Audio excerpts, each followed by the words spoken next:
In 2003, a 19-year-old student at Stanford University had a dream that would shake Silicon Valley and the entire medical industry around the world. The student, Elizabeth Holmes, claimed that she was developing a revolutionary technology that could perform a complete examination of a person's physical health using just one drop of blood. At that time, no one could have imagined that this claim would eventually become a $9 billion fraud, one of the most extraordinary examples in corporate history and Silicon Valley. The company was named Theranos, a company that captivated some of America's biggest investors, prestigious institutions, and politicians. But inside, it was nothing more than an empty box. Normally, when a person gets a blood test, they have to deal with large needles, pain, and a significant amount of blood, and it can take several days for the results to arrive. Elizabeth Holmes presented an extremely attractive solution to this traditional and painful method. She claimed that a tiny pinprick on a finger would be enough to collect a small drop of blood, which she called a nanotainer. After that, this tiny container would be placed into a specific device called the Edison machine, and within just a few minutes, results for diabetes, cancer, and more than 100 diseases would be available. The idea was so powerful that doctors and investors around the world were forced to see it as a major revolution in the medical world. To understand the truth behind this technology, we need to look at the culture of Silicon Valley. Elizabeth Holmes was deeply influenced by Apple founder Steve Jobs. She constantly wore a black turtleneck sweater like Steve Jobs, and she even artificially deepened her voice so that people would take her seriously. She presented herself as such a confident personality that everyone was ready to trust her without question. Elizabeth brought some of the most powerful names in the US government and military onto Theranos' board of directors. These included former US Secretary of State Henry Kissinger, George Shultz, and General James Mattis. In addition,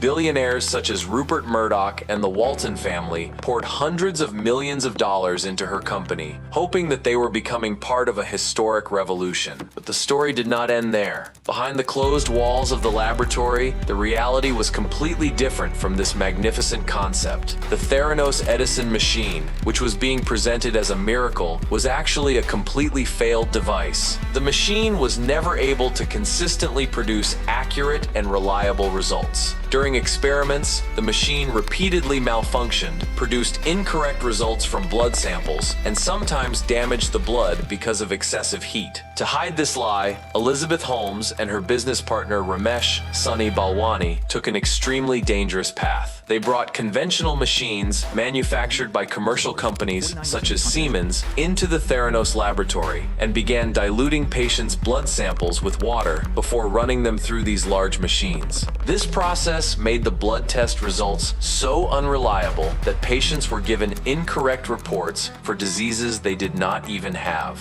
And this is where the matter became even more dangerous and serious. In 2013, Theranos announced a historic partnership with Walgreens, one of the largest pharmacy networks in the United States. Theranos wellness centers were opened inside Walgreens stores across different cities in America, where ordinary citizens could go and have their blood tested. Elizabeth Holmes proudly announced that a new era in medicine had now begun. Following this partnership, Theranos' market value rapidly rose to $9 billion, and Elizabeth Holmes' personal fortune exceeded $4.5 billion. She became the world's youngest self-made female billionaire and began appearing on the covers of global magazines such as Forbes and Fortune. But the real question begins now. Did no one actually know about this horrifying fraud? To understand the reason behind this, we need to look at the insiders who had seen the truth with their own eyes. Some of the company's young scientists and employees, including Tyler Shultz and Erika Cheung,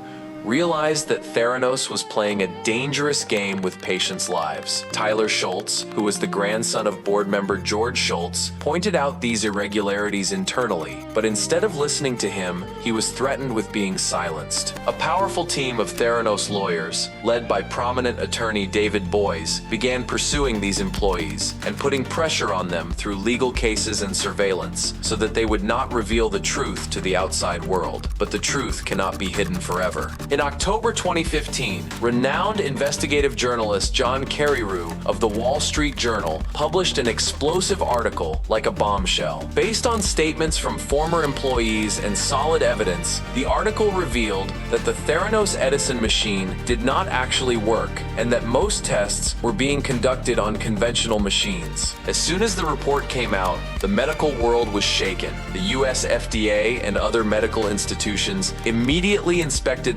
Theranos' laboratories and declared its practices severely substandard, while restrictions were placed on the nanotainer. Within just a few weeks, the company's reputation was destroyed and investors' billions of dollars were wiped out. What happened next completely changed the situation. In 2018, the US Securities and Exchange Commission, or SEC, charged Elizabeth Holmes and Ramesh Balwani with massive financial fraud. In September 2018, Theranos officially shut down and its employees were laid off. Elizabeth Holmes faced years of court proceedings, where it was ultimately established that she had knowingly misled investors and patients. Finally, in 2022, a US court found Elizabeth Holmes guilty of financial fraud and conspiracy, sentenced her to more than 11 years in prison, and she was sent to prison. The story of Elizabeth Holmes and Theranos is one of the biggest reminders in corporate history. It is proof that blind trust, excessive hype, and a genuine desire to change the world, when unsupported by science and reality, can turn into a horrifying billion-dollar nightmare.